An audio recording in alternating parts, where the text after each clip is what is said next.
Hey everybody, how you doing? Welcome to episode number 45 of the John Riley Project. It's April 15th, 2009.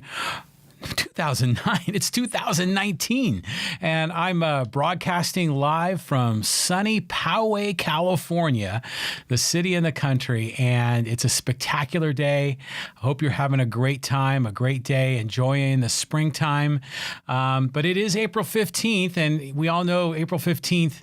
Well, there's one thing I think all of us know about the date, but really there's two big things that happen on April 15th. One is good and one is not good. The good thing that happens on April 15th is that today is Jackie Robinson Day. So this is the day where the entire all of Major League Baseball, all 30 teams pay homage to one of the all-time greats. So you'll see all the players in baseball tonight will be wearing number 42 on their back in memory, in tribute to Jackie Robinson. Of course, he broke the color barrier in the late 40s, played for the Dodgers. He's a UCLA guy, great athlete, man of extraordinary character, really just a really important person in the history of the United States of America. So today, Major League Baseball celebrates Jackie Robinson Day on April 15th. But of course, the downside is that today is the day that our taxes are due. Many people call it Tax Day. I call this Taxation-is-Theft Day. And we're going to talk a lot about taxation in this episode number 45 of the John Riley Project. Before we get into that, I just, first of all, I want to say, hey, listen, if you're a first-time viewer, first-time listener, thank you. Thanks for joining me. If you have been watching or listening, since we got started, we're on episode 45 now. If you've been with us since the beginning, hey, really appreciate your support. Please refer this podcast to a friend. If you're watching on YouTube, click on that subscribe button. We'd really appreciate the support. Anyways, I've been really busy lately. On Saturday, I went to the Long Beach Grand Prix with one of my frequent guests here on the podcast, Pete Neild. And we drove up there in his Corvette Calypso, and it was a great event. I'm going to probably do a separate podcast here shortly about the Grand Prix, but loved it. And thanks, Pete, for inviting me. And that's one of the joys of having a podcast. I'll tell you what, I meet new people, make new friends, have new experiences. And Saturday going to the Grand Prix, I never would have done that if I hadn't started this podcast. So, wow, it's kind of cool how things you get involved in life and the people you meet and the experiences you have. So that was terrific. I've been doing a lot of interview podcasts with some really great guests. If you haven't seen the episode with Michael Golden and his journey through homelessness, and eventually, he was another UCLA alum, just like Jackie Robinson. Michael Golden was homeless, went to UCLA on a full ride scholarship. Now he's an author, a successful entrepreneur, doing great things in his community. We had a great sit-down conversation with him a few weeks ago. And then last week, we had two interviews, one with Bob Pasella, the owner of Sabuco Sushi, which is down in the Adams Avenue, Normal Heights, North Park area of San Diego. Talked about his entrepreneurship, how he got involved, how a Polish guy in Western Pennsylvania raised on meat and potatoes, how a guy like that would start a sushi restaurant. We learned about his creativity and innovation as an entrepreneur, a lot of the challenges he'd faced in starting his business and running his business. So if you're interested in small business, entrepreneurship, it's a great podcast. I invite you to check that one out.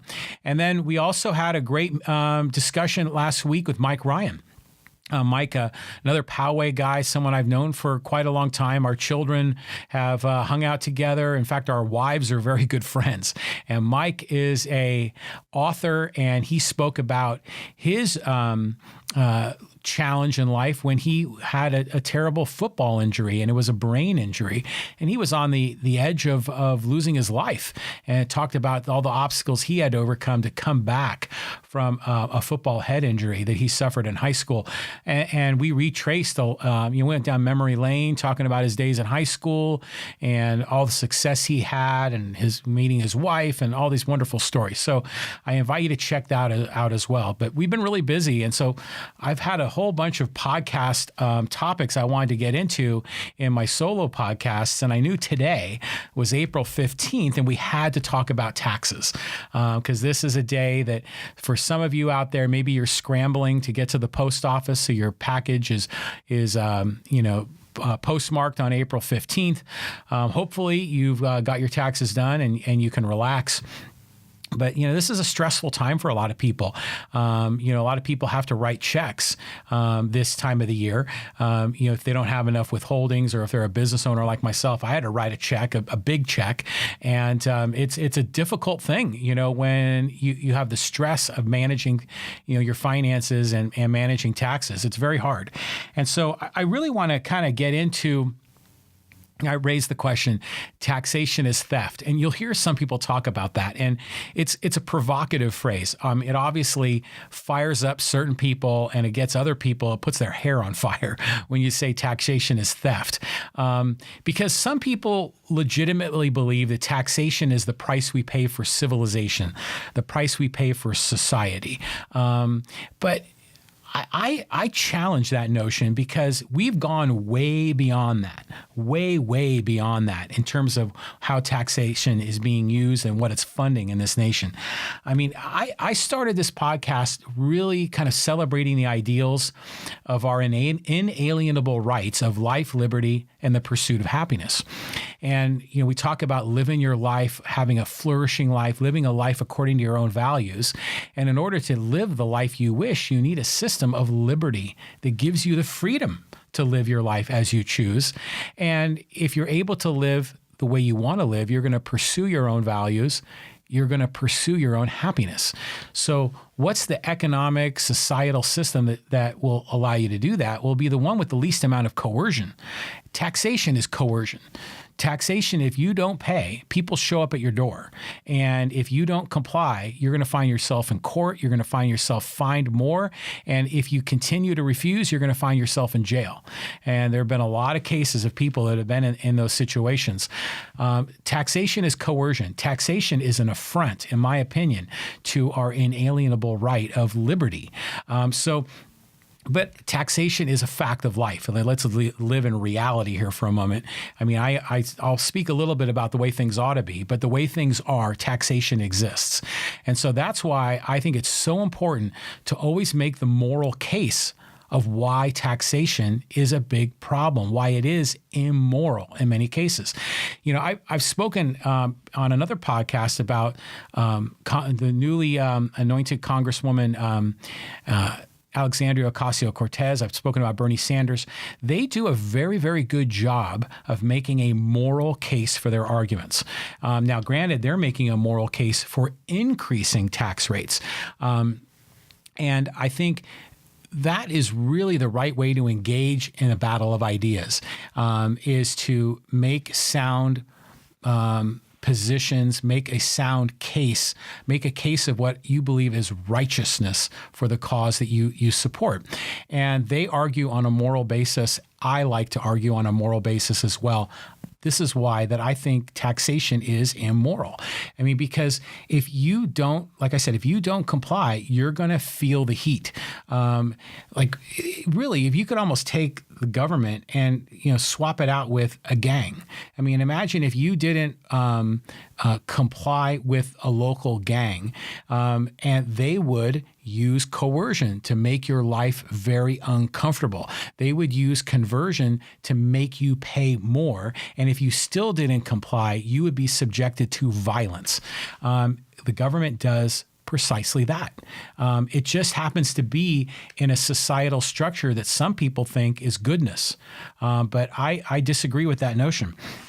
But many just can't fathom the idea of a society without this type of coercion. And keep in mind that the federal income tax has existed for less than half of America's history. So And state taxes have existed far less than that. So there is a way to reconstruct society without such burdensome tax rates. I mean, gee whiz, not just federal, but even at the state level, California is an extraordinarily expensive state to live in when you add federal taxes, state taxes, property taxes, excise taxes, sales taxes, and then we can go on and on. But if we live in what we consider to be a free and open society, a society that is the land of the free, the home of the brave, then we really should be thinking about how can we live in a society that minimizes taxation, that maximizes liberty, that maximizes freedom. But we have swung so far in the other direction. It's unbelievable. You know, you hear people that will justify taxation and they'll say, well, you know, I like that government program and I'm happy to pay taxes for it. But you know what? Not everyone likes it. Not everyone likes that particular government program that you happen to really enjoy, but all of us are forced to pay for it. That's the problem. It's because taxation is coercive. Now, in a free and open society, if there is a company that provides products or services that we like, we can engage with them individually. We can trade cash for product, cash for services. And if you like that company, you can deal with them. If your next door neighbor doesn't want to engage in those services or those products, they can choose not to. But with taxation, we all have to comply. We all have to pay, regardless if that's something we want or not want. So this is why I think the coercive nature of taxation makes it so immoral. Other people will say, well, you know, the government is us. We're the government, but we're not the government. The government is them. We are not the government. And people will say, oh, there's a social contract, you know, and that to me is fiction. It's a myth. A social contract doesn't exist. It's just this concept, this idea that is used to rationalize and justify a coercive government authoritative model backed by taxation, because the contract doesn't exist. You didn't sign it. I didn't sign it. It doesn't exist. Neither one of us have explicitly agreed to it. We haven't consented explicitly to it. And then finally, if it is a so-called contract, if one side violates, like if we violate the law, then we are held accountable. We are held accountable in court, potentially go to prison if we don't comply with the law. But the government, on the other hand, they violate the law themselves all the time. They set up special rules that don't apply to them. They can change the law as they choose. So when they violate the so-called social contract, they're not held accountable to it. And yet we are. So it's a perversion. It's not a real thing, a social contract. But it is used by many to justify the existence of this whole taxation model and a powerful central government. It's funny, though.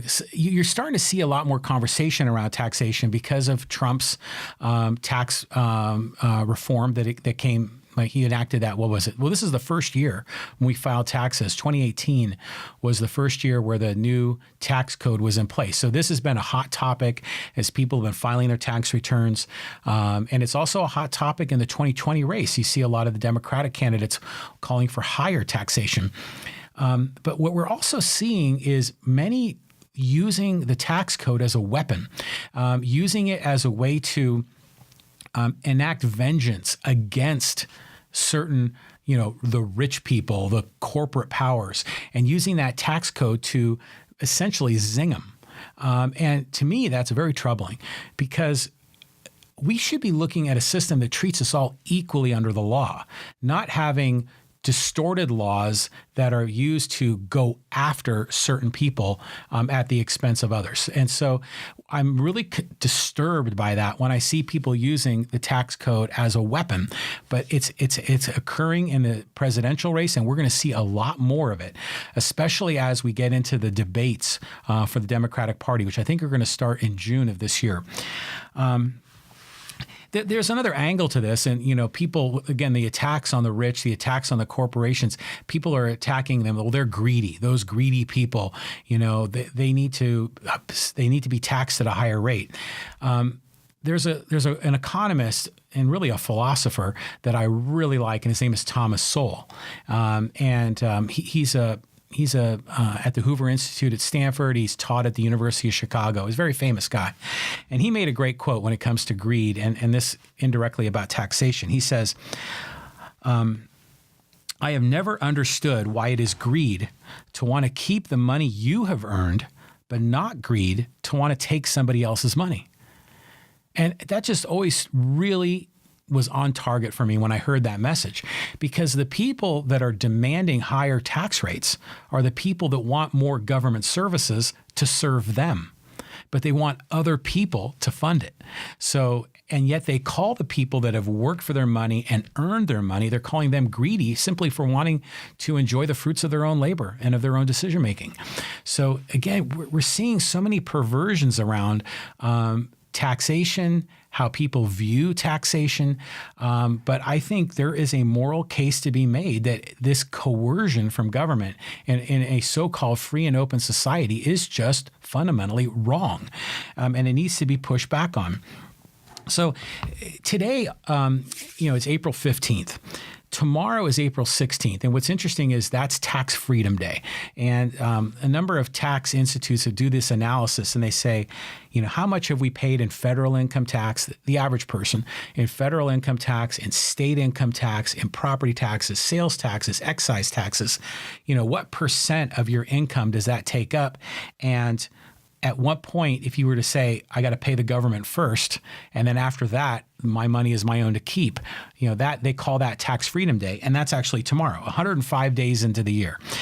And so here's some interesting stats. In 2019, Americans will pay $3.4 trillion in federal taxes and $1.8 trillion in state and local taxes for a total bill of over $5.2 trillion, or 29% of the nation's income.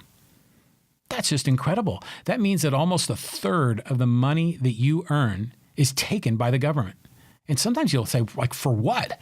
And am I getting a good return on investment? I think we can challenge that. Americans will collectively, this is incredible. Americans will collectively spend more on taxes in 2019 than they will on food, clothing, and housing combined. I mean, those are the most fundamental things that we need to live: food, clothing, and housing. And yet the government charges us more than those three things combined. Unbelievable. And if you include all the borrowing that's done, because, if Americans are paying $3.4 trillion in federal taxes, the federal government spends like roughly $1 trillion more than that every year. So if you include the annual federal borrowing, which represents future taxes owed, Tax Freedom Day doesn't really occur tomorrow, April 16th. It occurs 22 days later on May 8th. So I'll include a link to, it's from the taxfoundation.org. I'll include a link to Tax Freedom Day in my show notes for you, so you can take a look at it. But if you think about, like, the federal income tax was implemented in 1913. So, that was 106 years ago. So that's less than half of the less than half of the age of the United States. So 106 years ago, the federal income tax was instituted, and it had the lowest rate was 1%, and the highest rate was only 7%. And look what it is now. I think the highest rate is roughly around 35%. And back when it was implemented in 1913, very few people actually paid the federal income tax. But now it's spread to a lot more people that are impacted by it. So, a lot of times people will say, well, taxes are really low. Well, I would say, no, they're not, because for over half of the American history, there was no federal income tax. And when it was first started, the federal tax rate for most people was only 1%. So the tax rates that we have today are very high. Now, granted, they were higher recently, but they are still very high. Here's another interesting angle. I thought this is a piece of math that I question, and I ran the numbers, and this is accurate. So let me read this to you. This is a good one. Income taxes are a tax against becoming rich. So if you take a $1 bill and double it each year, after 20 years, it will compound to a total of $1 million.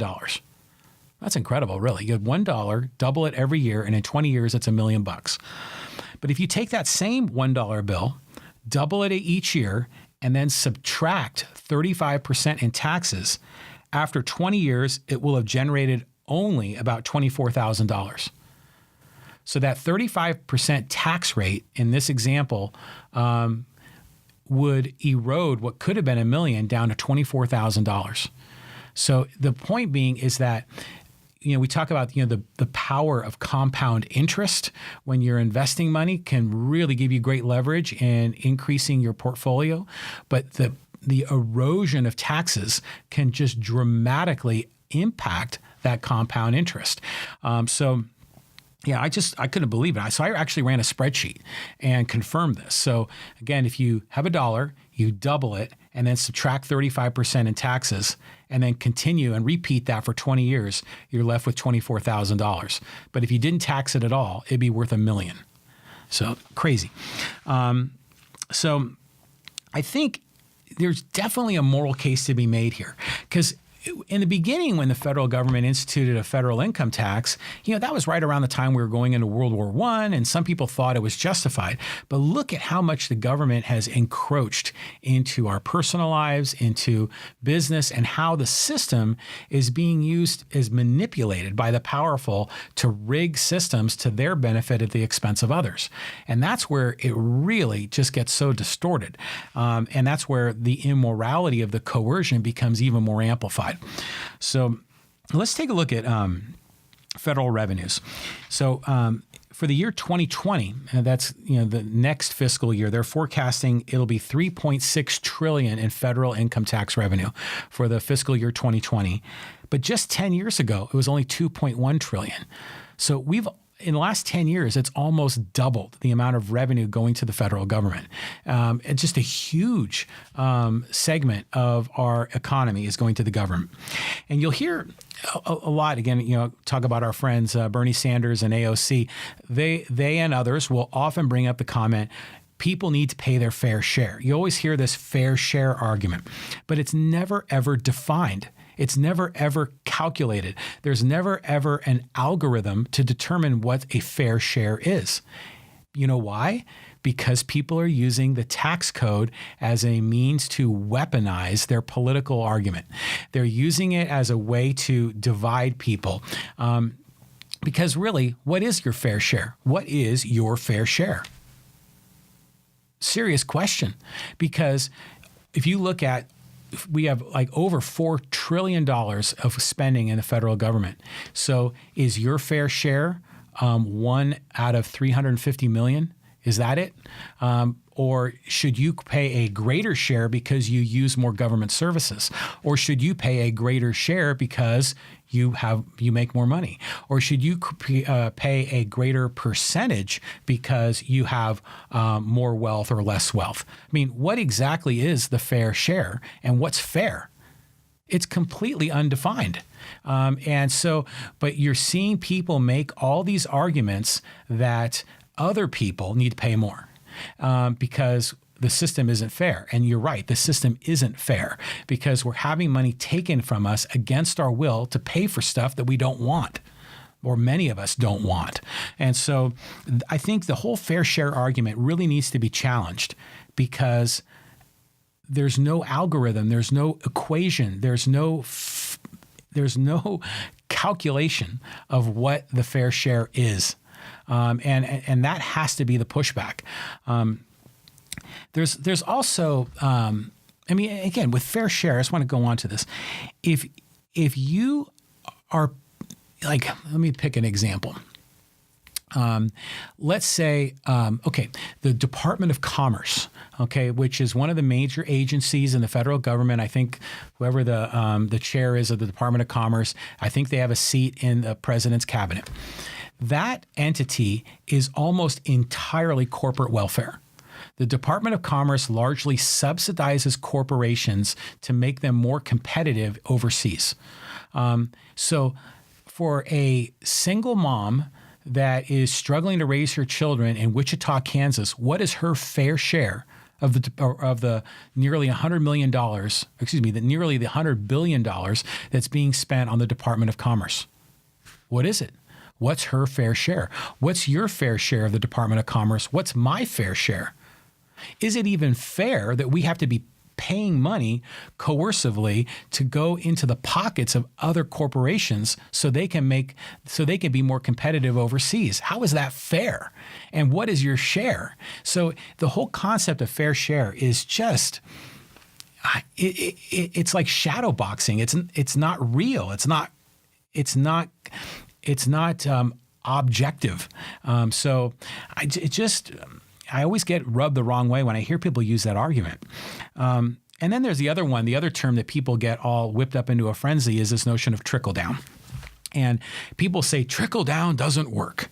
And you hear that argument in terms of, well, does it help the middle class? And then people will say, well, we've had stagnant wages for the last, 2 or 3 decades, and therefore trickle down doesn't work. But trickle down works. I mean, it's not a trickle, it's a flood, okay? Because when rich people get a tax cut, what do they do with the money?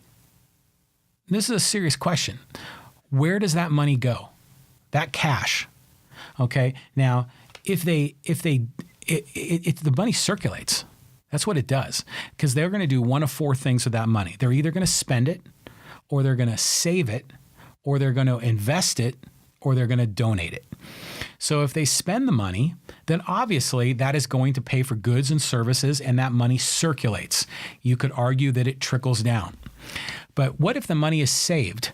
If the money is saved, let's say in a bank, then that money, like if people are buying, CDs or any kinds of investment vehicles in a bank, that money is saved, but then it's turned and it's used, it's circulated. It's lent out to people to buy homes, to buy cars, to do remodels on their houses, to fund other kinds of business loans for business expansion or equipment purchases so businesses can hire. So that money circulates. You could argue it trickles down because regular middle-class homeowners are using that money to get a mortgage so they can buy a house.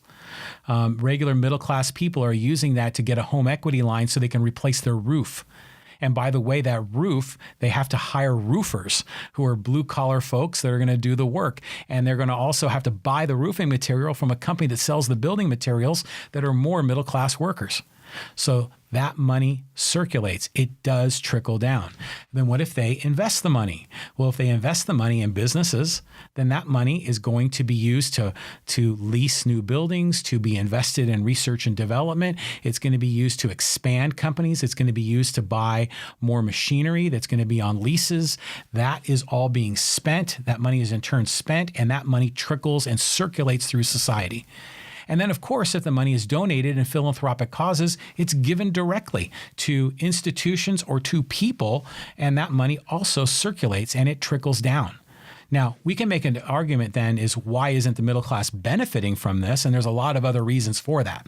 But there is no question that if the money is if people get tax breaks, they're going to do one of 4 things with it. They're going to spend it, they're going to save it, they're going to invest it, or they're going to donate it. Now, some will say, well, yeah, they're going to invest it, but they're going to invest it offshore. They're going to invest it in offshore places. But think this through. If it's invested offshore and they're going to get a really low tax rate, what do you think happens to the money offshore? Do you think it just sits in a vault in the Cayman Islands? No. The bank there has to pay an interest rate on that money, so they've got to earn revenue to pay that interest rate. How are they going to earn that revenue? They lend it out, and that money circulates. Now, granted, it's circulating offshore. We'd like to have that circulating onshore, and that's why we want to have low tax rates to encourage foreign investments to actually be invested here domestically in the United States. So now, if a rich person got a tax cut and they went into their backyard and dug a hole and buried the cash in there and covered it up, then you can make an argument that the money circulates, that they are hoarding the money. That would be hoarding. Or if they had if it's like one of the movies when they're in a mansion and they pull the fancy painting from the wall and behind it there was a safe and they take the bundles of cash and put it in there. That would be hoarding. That would be preventing the money from circulating. But rich people generally don't do that because they are smart with their money. They will invest their money. They will put their money to use to be more productive for themselves and for other people. And they're going to spend it, they're going to save it, they're going to invest it, and they're going to donate it. So the money circulates. Tax cuts will circulate in the economy. Tax cuts will trickle up, down, sideways. The money flows, the money circulates. And we can then have a separate conversation of how do we optimize that circulation? But when people say trickle down doesn't work, I say BS. It works because that money is being used. But it's interesting. You think about this. I own a small business. I own an S corporation, and I'm just an entrepreneur. I have a consulting business. I do marketing for clients. As an entrepreneur, I am particularly stung by taxes. And it's granted, I don't own a big corporation. I'm in a corporation, I have one employee, me, okay? But I have to pay double on my payroll taxes. So when I pay, I think it's 6.2% for Social Security, I have to match myself. Now, most employees, when they get taxed on payroll taxes, they pay 6.2% and their employer matches that with 6.2. Well, as self-employed, I have to pay 12.4. So I'm essentially double taxed as a self-employed person. And then also, as by owning an S corporation in the state of California, every year I have to pay $800. It doesn't matter how much profit I have. I mean, when I started my business, I was not profitable because I was building it, and I still had to pay an $800 tax to the state government for the privilege of having an S corporation. So you find that a lot of times the tax code, in many ways, is rigged because there's 70,000 pages of regulatory, or actually of tax deductions, loopholes, shelters that are all used to benefit those with influence, which are typically the rich, typically corporations that have a lot of power. But small businesses are the ones that don't have that luxury. And so this is, again, where I think where we're seeing the tax code used as a weapon, the tax code used as a means to rig the system and to give those with special interests special benefits at the expense of others. And as a small business owner, we feel it. If you own a small business, maybe you feel it. So this gets down to the immorality of the system. Now, it's interesting is when the new tax cuts were put in place, everyone was saying, well, this is just a big tax cut for the rich, a big tax cut for corporations. And yeah, it was. But keep in mind that the tax code is progressive, right? So that means that for each increment of cash that you earn, you pay a higher and higher income tax rate.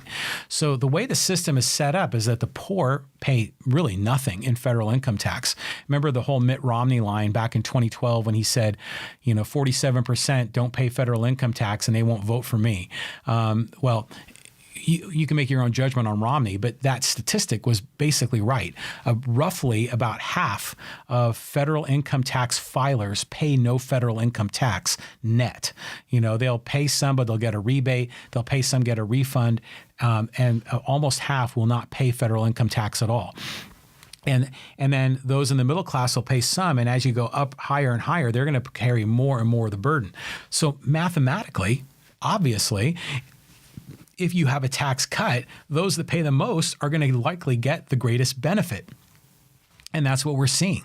And for some reason, this gets people all in a tizzy. They're like, well, the rich get the benefit and not the middle class and the poor. Well, the rich are the ones that pay the most in federal income tax. So of course, mathematically, that's the way the system is designed. It's designed as a progressive system. So of course, when there's tax cuts, the rich are going to be the ones that are going to experience the greatest benefit. But one of the interesting things that happened in Trump's tax code that he implemented is he put a cap on state and local tax deductions, which was particularly painful in California and other so-called blue states that generally would have supported Hillary Clinton. And when I first heard about this, I was really concerned because I thought, oh my God, there's a good chance that my taxes are going to go up because, we pay huge property taxes. We pay huge state taxes. And so that deduction for state and local taxes is a pretty significant reduction in our adjustable gross income. So it has a big impact. And then when that was going to be limited, I was concerned. And I remember talking to our CPA, and he said, you're probably going to be net ahead of this. Yeah, your deductions will be limited, but the tax rates have been lowered, and you probably are going to actually end up paying a net less in taxes. And I didn't believe it. But as we got, and crunched the numbers, sure enough, it was right. I mean, we ended up paying a lower federal income tax as a share of our income in 2018 than we did in 2016. So as a percentage basis, it actually went down at the federal level. Our state income tax went up compared to 2016. But it was interesting when the implementation of that SALT deduction, it was, again, more weaponization, because that was something that was going to hurt states like Connecticut, New York, New Jersey, California, because they're the ones with the highest state and local taxes. And because they capped that deduction, it was a way that the Republicans, and Trump in particular, was able to zing the Hillary people.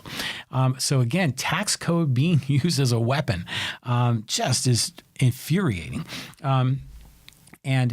And just for the record, I do not support Trump at all. I was on record as being against the tax policy that he enacted, because some people are paying more. And granted, a lot of people are paying less, but some people had to pay more. In my opinion, nobody should have to pay more. We should be looking to decrease taxes for everybody, not increasing taxes for some and decreasing taxes for other. And because that's what happened in this particular case. But it's interesting. There's a lot of people that have been up in arms about their refunds. People are saying, well, my refund is so much less. And in some cases, people are saying, I'm not getting a refund. I actually have to pay. I have to write a check. And so some people are thinking that their taxes were increased. But what had happened is that for a lot of people, they didn't adjust their withholdings on their payroll. So their paycheck showed a net positive increase of bottom line pay to them because of the tax cut. So they were paying less in taxes every payroll. And then at the end of the year, that had an adjustment, and that affected how much of their refund, or if they were going to have a refund at all. But there was an interesting, survey that was done. And this is data from the Tax Policy Center, and it showed that 64.8% of Americans got a tax cut, but found that only 39.6% thought they got a tax cut. And I think this is because they saw a little bit of a bump in their paycheck, and it wasn't a lot. And it didn't really impact their lives all that much. So no one really thought they got a tax break. But in fact, they did. And I was one of those. I was surprised when I ran the numbers on a percentage basis compared to 2016. Our tax rate went down. So I was thankful for that. But there's just other parts of taxation that I think are crazy. And again, more taxation as a weapon. But this isn't income tax. These are tariffs. And we've talked about this with Trump's policy on trade, which is just abysmal. He's using tariffs to weaponize trade, using tariffs to so-called fight back against these trade deficits with China and other Asian countries. But when there are tariffs, do you know who that penalizes? You might say, oh, that penalizes China. No, it penalizes Americans, because a tariff is a tax on the imported good. A tariff is a tax that the consumer pays. And in the past, if there was a choice between assuming two products of equal quality, an American product that was expensive and an imported product that was less, now that imported product costs more. And so what we are seeing is that Americans are either going to have to pay more, whether it's for that imported product or they're going to buy the American product and pay more. So that's a penalty financially on Americans, and it's also cronyism. Again, the tax code used as a weapon, the tax code used to rig the system. Because if you're an American company that's having trouble competing with products that are being imported, and you can rig the system to make those competitive products more expensive, so your product looks more attractive on a competitive basis, that's good for you. But that ultimately, that price is paid by American workers, and the people that are benefiting are those corporations that have successfully lobbied Congress and lobbied the regulatory agencies to enact all these tariffs. So again, the tax code is used to rig the system. It's been weaponized, and that's what makes it immoral, besides the fact that it's coercive. So on the state level, though, I really want to give a big shout out to Richard Ryder. I don't know if you know who he is, but he's he runs an organization called San Diego Tax Fighters, and he's a hardcore fiscal conservative, and he publishes a study every year, and it goes through all the taxes in the state of California. And I want to read some of them to you, and I'm pulling up his blog right now on my tablet, and it's called Breaking Bad: California versus the Other States. And I'm going to read just a couple of nuggets from this. And what this explains is the outrageously high tax rates that exist in the state of California. I mean, it's not even close that we're the highest tax state in the country. Prior to Prop 30 passing in November 2012, California already had the third worst state income tax in the nation. Our 9.3 tax bracket started at under $50,000 for people filing as individuals. 10.3% started at $1 million. Now our millionaires tax is 13.3%, including capital gains.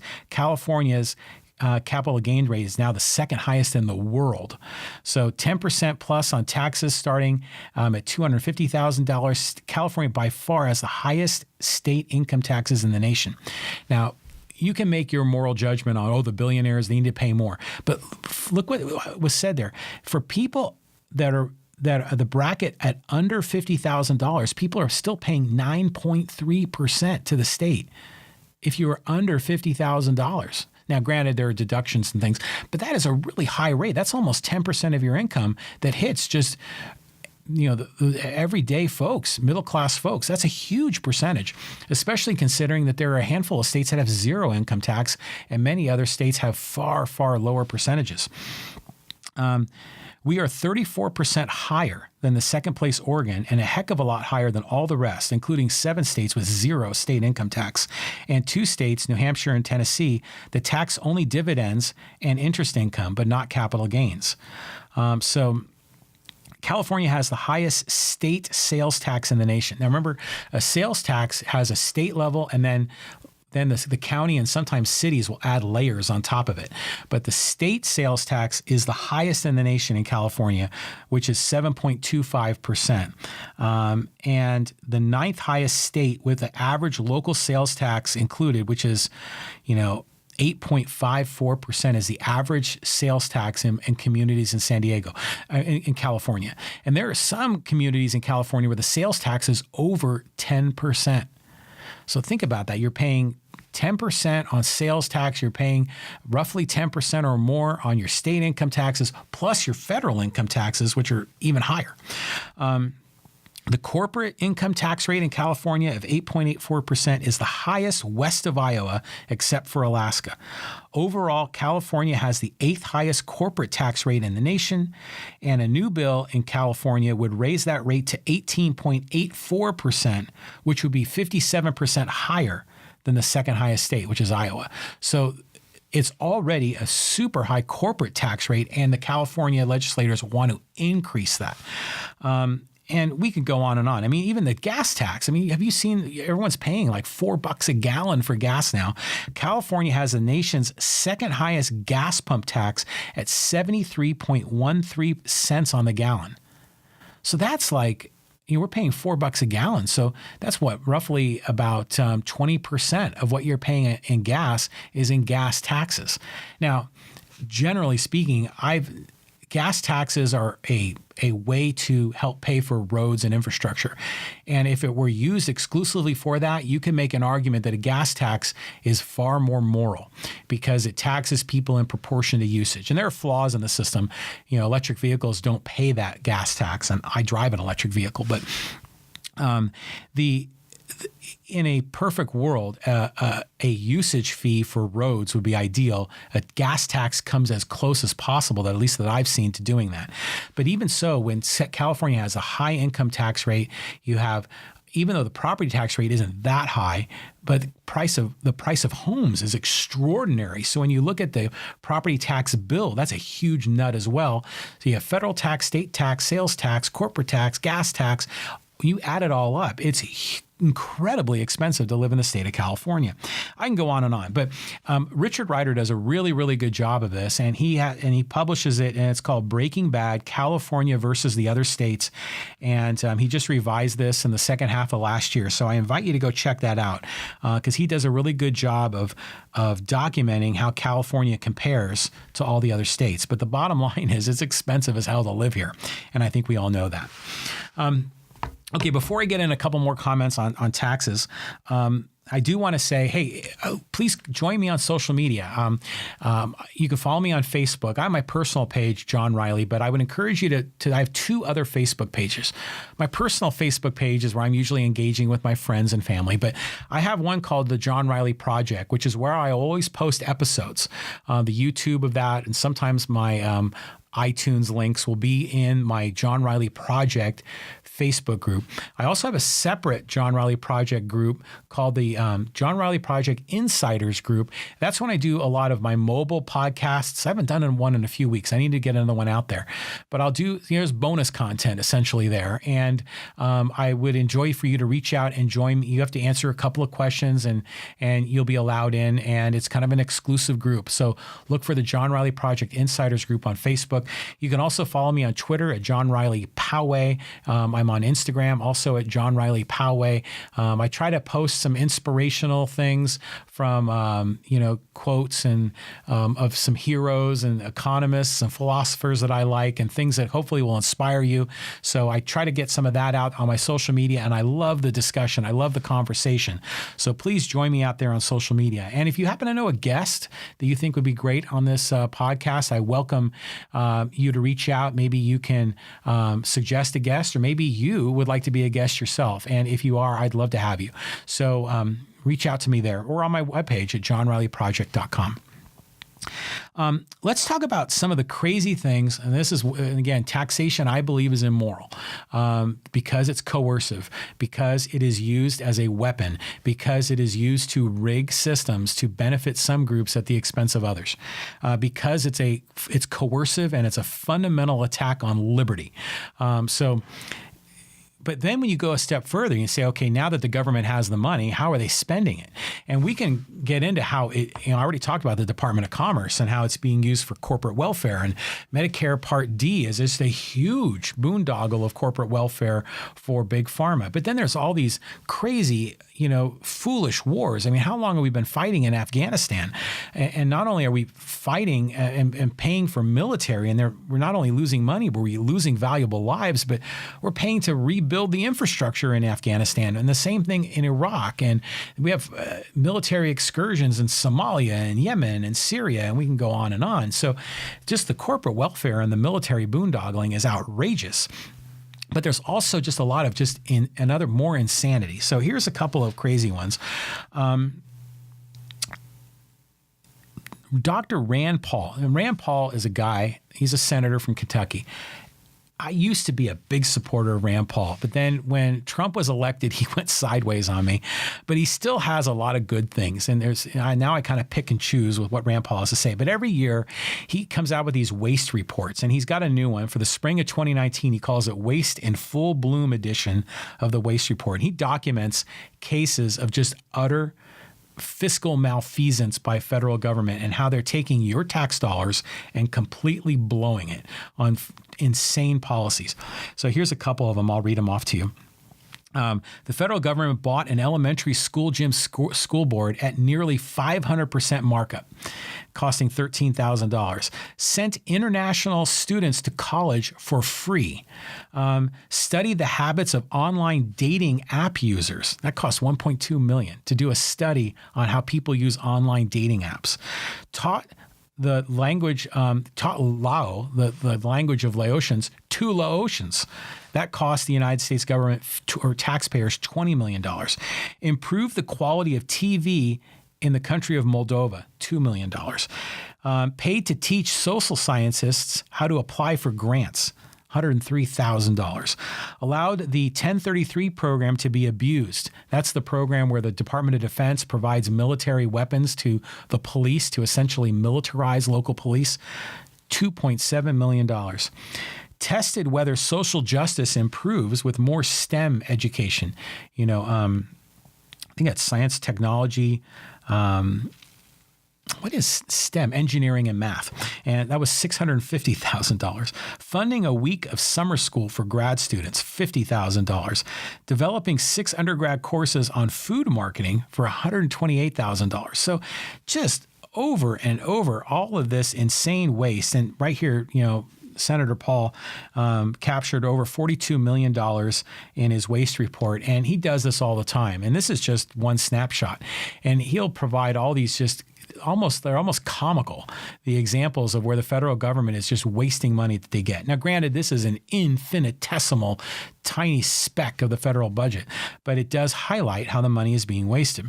But there's even some, and I'll include this link on the notes. But there's another one, and this was this was actually put out by Reason.com. That's a free market publication, and they were documenting 6 infuriating ways the government spends your money. It was something to celebrate tax day. $300,000 were spent on 391 coffee mugs, and these were these specialty coffee mugs that were used in airplanes to keep the coffee warm. So that was like almost $1,000 per coffee mug that was being spent. $400,000 to promote asset forfeiture in Paraguay. Now, asset forfeiture in and of itself is another terribly immoral policy where the police are seizing people's assets, their homes, their cars, their cash, before they even had their time in court. They're essentially guilty until proven innocent. That policy in and of itself is immoral, but then the government is spending $400,000 of our money to teach or promote it in a foreign nation, in Paraguay. $13.6 million was spent to hire 2 border agents. 2. And you're thinking, how in the heck could they spend $13.6 million? And what they did is they went with a consulting company, paid them $13.6 million to go and have this large human resources effort to hire more border agents, which is what you'd expect, with Trump and his policies with immigration. But something happened, and they ended up deciding not to hire all those agents, but that consulting company still got the $13.6 million, even though they only hired 2 people. So again, there's cronyism. This is, again, the system is it's rigged, and it benefits corporate powers with these crony policies. And that's a great example. Now, here's another good one. $325,000 was spent on Mike Pence's national anthem stunt. Now, you remember this was during the whole, Colin Kaepernick and guys in the NFL were kneeling during the national anthem. And Vice President Pence flew on, is it Air Force Two? Is that his plane? He flew to Indianapolis, attended a Colts game, and was in, I guess, the luxury skybox, I'm guessing, with the owner. And then once the national anthem was being played, and then sure enough, some of the NFL players were taking a knee, he walked out. And it was a pre-planned stunt that cost taxpayers $325,000. There was another one. This is a good one. There was $333,000 was put to a study on bars, on like nightclubs around the U.S.-Mexico border, because they wanted to see if the policies, our immigration policies, were affecting how people spent their time and how young people chose to spend their time. And then there was nearly $3 million that was spent to study dance clubs. Like, where there's electronica music and, are people, what are they doing? What's their behavior? And they studied that at the cost of $3 million. So that's how some of your taxpayer dollars are being spent. And So it's just outrageous. And then you get down to the local level, and here in Poway, oh my God, we have the $1 billion bond. You remember that one? We were a national disgrace in the news about 6 years ago. And this is where the school district needed to borrow a little bit over $100 million to fund infrastructure improvements on some of the campuses in Poway Unified, and in order to borrow that, I think it was about $120 million, if I recall. In order to borrow that amount of money, they had to, because of the situation with the marketplace, they had to agree to a program that would eventually pay back the investors $1 billion. So again, just outrageous malfeasance, outrageous fiscal irresponsibility, because they promised that they were going to fund these bonds without a tax increase. And the only way they could do it was to put together what are called capital appreciation bonds. And what it did is it delayed any payments on principal and interest for 20 years.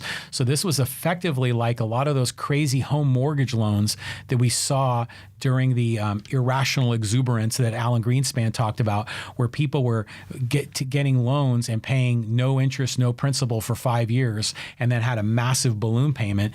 Our school district did the same darn thing, and they did it in a school bond that could not be renegotiated, which again tied their hands behind their back, effectively tied taxpayers' hands behind their back.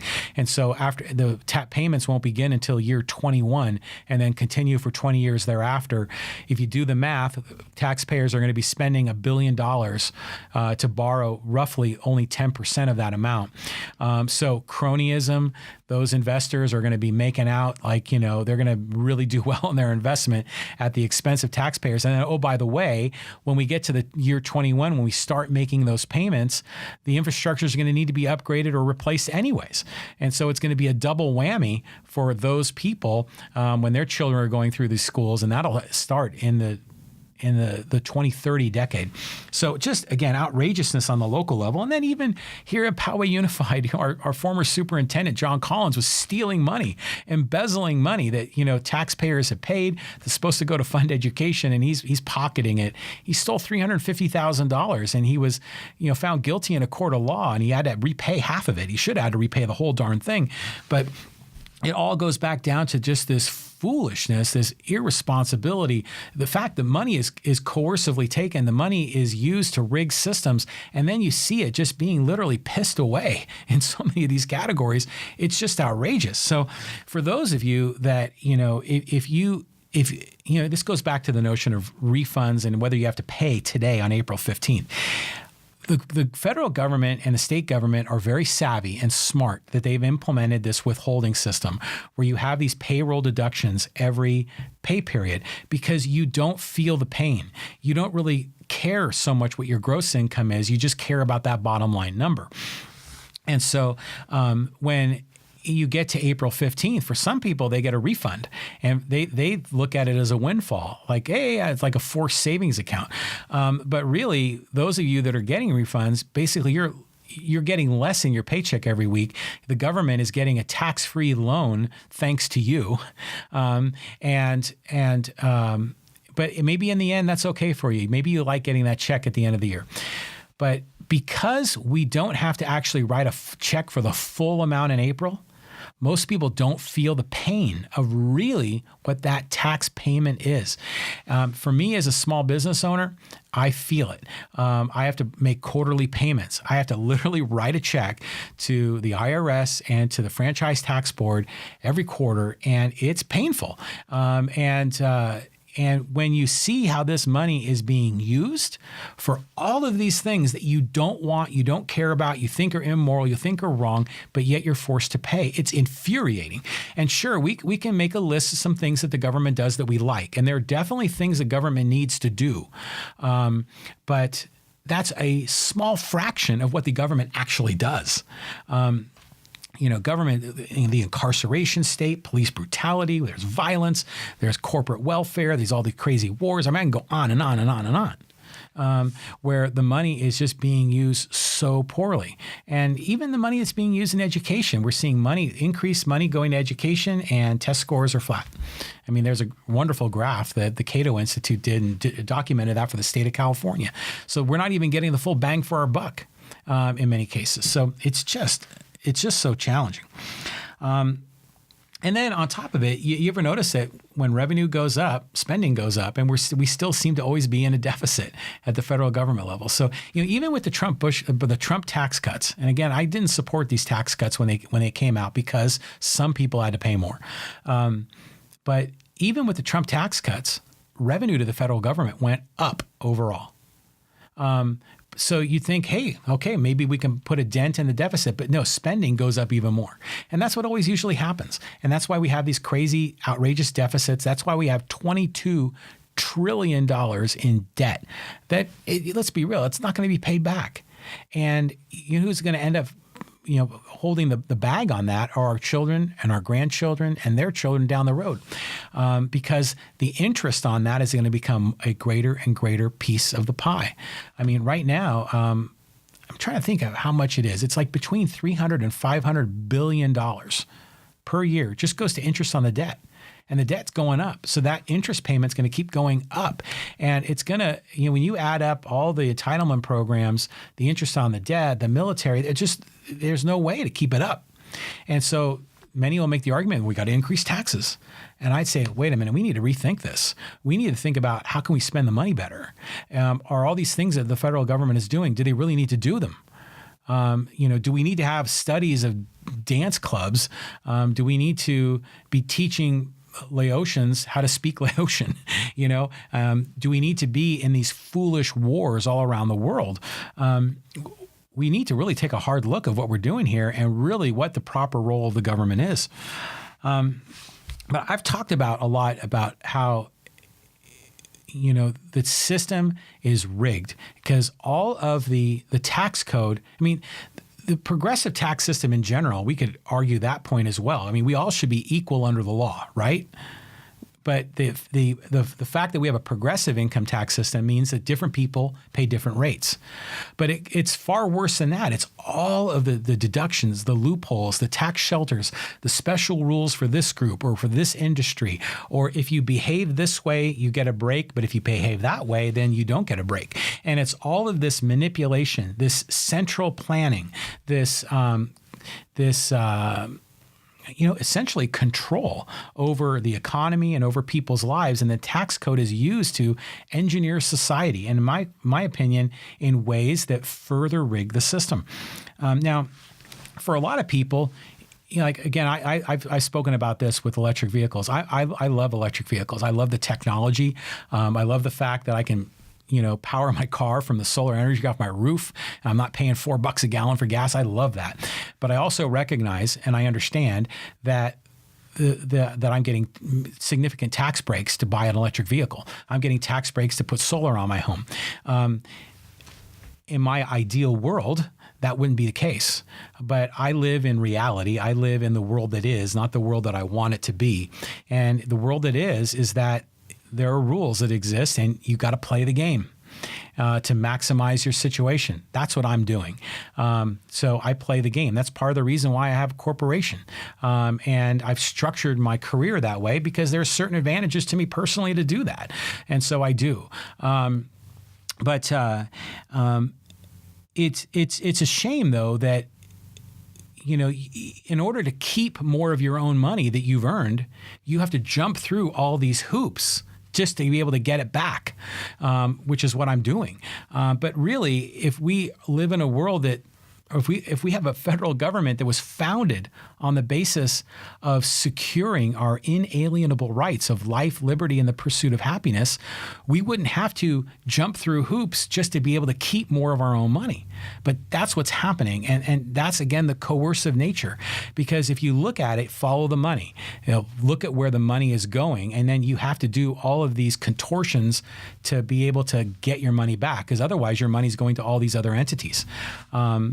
Because of the way the system is set up. And it's set up because the lobbyists have influenced the politicians, influenced the regulators to change the law, to change the regulations to benefit them. Here's another really interesting line. This goes back to the morality of taxation. And taxation is more than theft. It's intolerance for the preferences and even the moral viewpoints of our neighbors. Through taxation, we forcibly impose our will on others in an attempt to control their choices. Through taxation, pacifists are forced at gunpoint to pay for killing machines. Vegetarians are forced at gunpoint to subsidize grazing land for cattle. Non-smokers are forced at gunpoint to support both the production of tobacco and the research to counter its impact on health. These minorities are the victims, not the initiators of aggression. Okay, now you could say, forced at gunpoint, come on. Well, yeah, that is hyperbole, but think about it. What happens if you don't pay your taxes? You get fined, you get penalties. What happens if you don't pay those things? You're taken to court. And what happens if you don't show up in court, or you go to court and you don't pay? You go to jail. So if you are vehemently against taxation, at some point you're going to encounter people with guns. Guaranteed. It's going to happen. And that speaks to the immorality of it and the coercive nature of it. So it's nuts. But again, let me make this one other point. And again, more about the reality of what it is versus the way we wish it to be. Now, the way I wish it would be is that the federal government wouldn't be so intrusive. There wouldn't be all these systems that rig the marketplace. There wouldn't be all this social engineering. That's, you wave a magic wand. That's the utopia. But the reality is that exists. And so you live in reality. So I've always often argued that everyone's struggling to figure out a way to help make college more affordable. And people are saying we should make college free. And I've often objected to that because you end up taxing people that don't go to college. So people that do go to college get a discount. Often rich people get a discount, or rich people, or in the future rich, can get a discount, which is immoral on its face. But if you are going to have a federal government policy, that's going to help reduce the impact of the cost of education, they should make it tax deductible. Okay? Because right now, if you work at a corporation and you want to get training of some sort, well, it's a business expense. It's fully tax deductible. But as an individual, if you want to invest in yourself and pay for your own training, you are limited to the amount of money that you can deduct from your taxes for college. If we're going to have a system of societal engineering, under that case, what I would recommend they do is make the full expense of your college education tax deductible and have it deductible over your prime time earning years. I mean, obviously not during the years you go to school because your income is virtually nothing. But if you were able to have that on a time delay of 10, 20, 30 years, you could then be deducting those taxes at the time when you're earning the most income. That makes a lot more sense. But still, I just think the whole notion of the government shouldn't be in that business of central planning the economy, because what they do is there's all the unintended consequences. When they try to make the system good for these people, it ends up being bad for those people. And it's like squeezing a balloon. You reduce it here, but it expands there. And those that are well connected, those that are in the pockets of the politicians and regulators, they know this, they understand it, and they influence the system to benefit themselves. So while this so-called societal engineering is put forward under do-gooder notions to benefit society, always follow the money. Always look at who is getting rewarded. And you're going to find there's a lot of money being spent on corporations.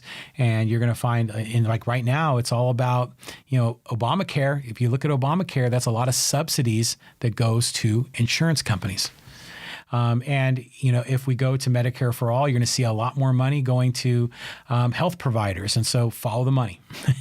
That's what I say. You can maybe make a moral case for certain things, but always follow the money. And in a lot of cases, investors are making money on this, and they're all doing it through a manipulated system that violates the freedoms and the rights of other people, which, again, that's the immoral nature of it. Here's another angle, and I'm kind of a little bit all over the place now, but Alexandria Ocasio-Cortez spoke about increasing our progressive tax rate. So the highest rates are people are going to be paying 60, 70%, on the highest tiers of income. And, she said, and she made the argument that we used to have tax rates that were over 90%. And she's right. During the 50s, under President Eisenhower, the top stage of our progressive tax rate, that bracket, I think was as high as 91%, if I recall. And people are saying, well, we've done this before. But think about that. Now, I know a lot of people think, well, they're millionaires, they're billionaires, they don't need all that money. Well, it's their money.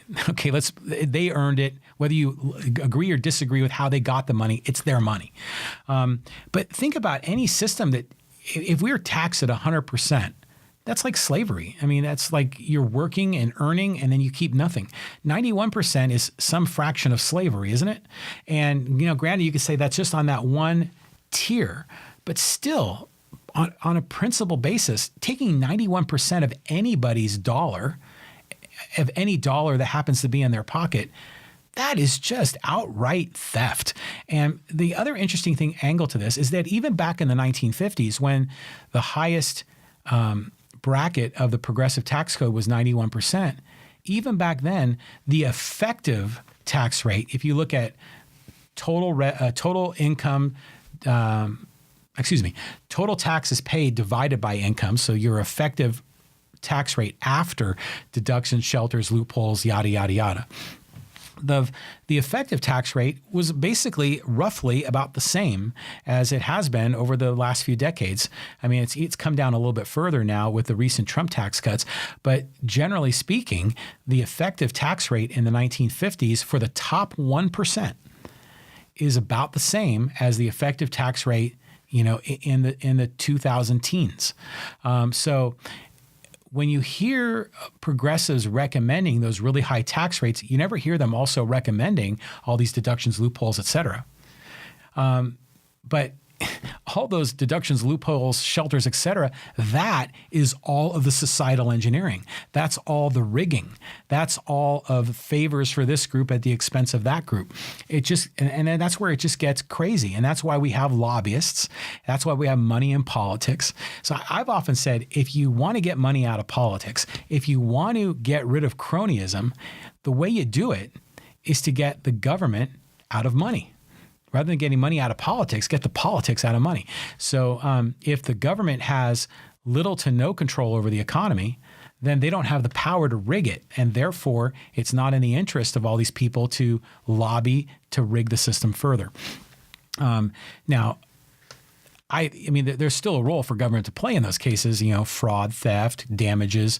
But setting up all of these procedural systems, regulations, tax codes that rig the system, that's the reason that there's so much money in politics, is because people want to have influence over that whole machine so that they can set it up where they get the benefit and they can escape having to pay the tax. And it's just so perverted and distorted at this point that, in my opinion, the thing needs to be blown up.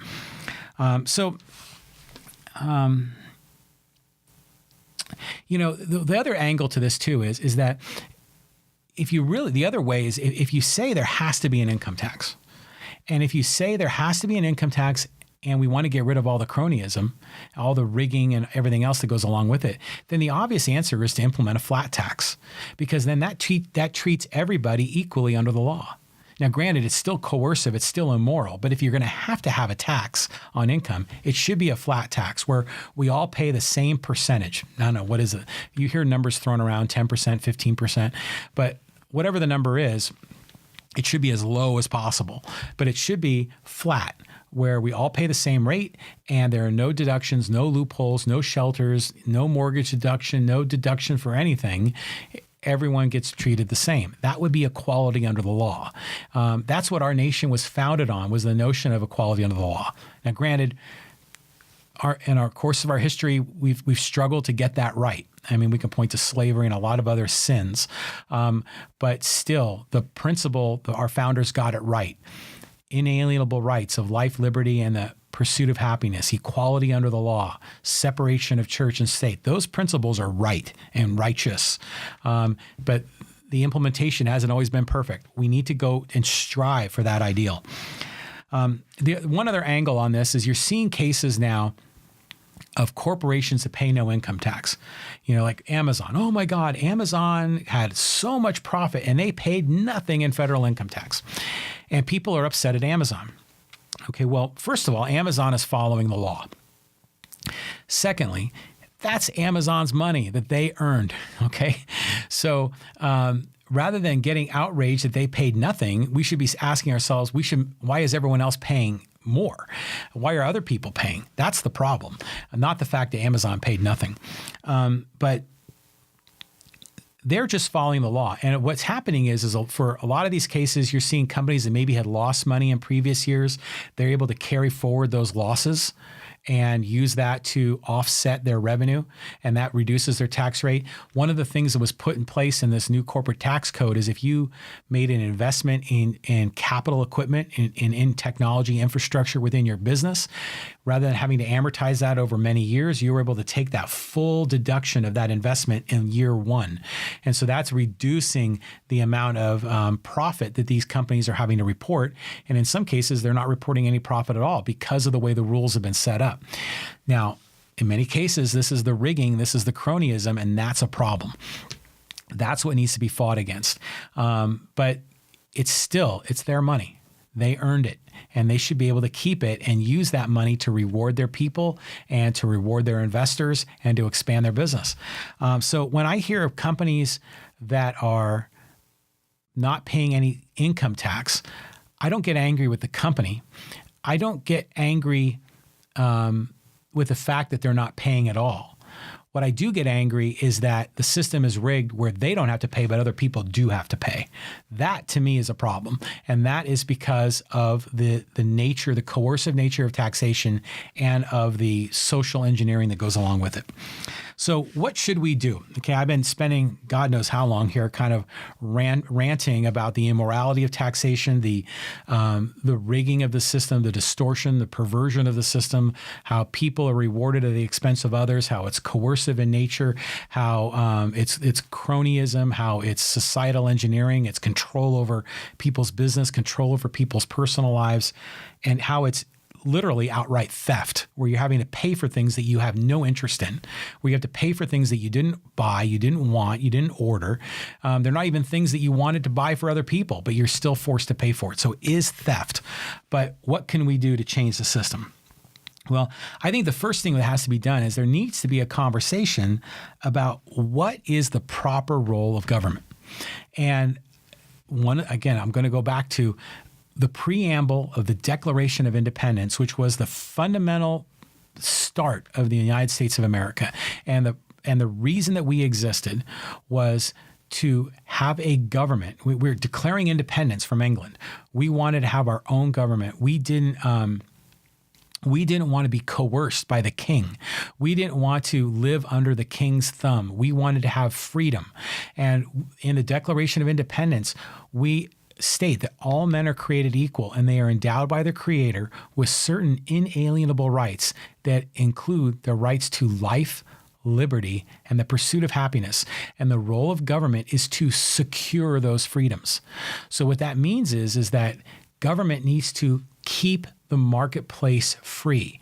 And I don't mean free like no cost. I mean free that we can interact and transact with whom we wish without a third party, the government, coercing the system, rigging the system, setting it up to benefit some people and to disadvantage others. That's what we have now. So a system of, in my opinion, a government at the federal level that exists to protect our country, that protects our from invaders, that protects us in times of war, and then a country that has a rule of law, and that when people are found guilty of harming others, murder, rape, assault, theft, fraud, breaking contracts, any of those kinds of things, that's the rightful nature of government, to have a justice system, to have a police that's going to hold people accountable, a justice system and a courts that are going to render penalties on people that have violated that law and ultimately have violated the rights of other people. That's what government's role should be. But in my opinion, we've got so much more going on with federal government in terms of wealth redistribution, regulatory power that rigs systems. We've got a Department of Defense that is really a world police that is really a Department of Offense in many cases, where just untold amounts of money are being spent that shouldn't be spent. So I think we need to have a very serious conversation. I would like to see a separation of the economy and the state, just like a separation of church and state, where the government is not manipulating the economy. Government would still play a role if there was theft, fraud, if there was damages, if a company had a product that killed someone, or there was some negligence by a company, they would certainly be accountable. But beyond that, government should be strictly limited, because when it is, it gives us greater liberty so that we can manage our own lives and ultimately pursue our own happiness. So I'd love to see the conversation about taking certain portions of government and just really asking the question, why? Why do we need this? Is this something that the private industry can do better? Is this something that if the government does offer it, can it be something that people can opt in or opt out? We've talked about a public option for healthcare. Could there be a public option for Social Security? Could there be a public option for a lot of other things? Could there be other government services that you just pay for usage? Kind of like how there's a gas tax where you pay for usage of roads, roughly in proportion to your usage. Can there be a similar thing for other things? If you want to use it, you pay for it. If you don't want to use it, you don't pay for it. Can we have that conversation? Are there parts of the government that should simply be privatized? Should we give more flexibility to parents to have vouchers for their children to go to different schools? Or should portions of the public education system be privatized? And then people would have a lot more control and flexibility and have greater freedom. And the system would be less rigged. It would give people more flexibility to pursue their own values. But right now, because of the coercive nature of government, the coercive nature of taxation, we end up getting funneled into certain paths, and paths that often may run counter to the way we want to live our own life. So I think we really need to have that conversation. What is the role of government? That has to start there. And then once we agree on what that is, and that would be a major debate, and we'll have a lot of disagreement. But when a compromise is made and that solution is identified, then you figure out, how do you fund it? And can you fund it in ways that are more voluntary in nature, more transactional in nature, that don't require people with guns showing up at your house and threatening to put you in prison or fine you more if you don't comply? So enough of my rant. I get to do this on April 15th. You'll hear a little bit of this from time to time on my podcast. I think Milton Friedman is one of the guys that I love. And he said, I'm in favor of any tax, any tax cut. I'm in favor of any tax cut, no matter how big, how small, who it applies to. I want taxes to come down. And I am in that camp with Milton Friedman, who I think is one of the greatest all-time economists in American history. I love that guy. But I do want to thank everybody for listening, for watching. If you made it this far through my tax rant on April 15th, thank you for making it this far. What can you do to help? You can watch every episode. You can listen to every episode. You can share this with a friend. You can, tell a person, have you heard about this thing called the John Riley Project? Share this with a friend. If you're listening on iTunes, leave a review. If you like what you're listening, leave a 5-star review. If you maybe like the enthusiasm, the passion, maybe you don't agree with me, but you still like the content and you like the civil conversation, then by all means, rate me appropriately. And also, if you like to come on here and debate this with me, I'd love to have the conversation. And I think we can have an interesting discussion, and we can share that with the millions of people that watch us on YouTube and listen on iTunes, Stitcher, and Spotify. You can follow us on social media. You can go to the website, johnrileyproject.com, get on our email list. You can donate. If you're a business and you want to be a sponsor, we'd love to have you as well. So just want to sign off. And in the words of Arnold Schwarzenegger, I will be back. And I do always like to leave with an inspirational quote. And this is from Frederick Bastiat, and another great economist.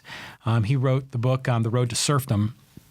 And he said, and this is appropriate for tax day, or as I call it, National Taxation-is-Theft Day.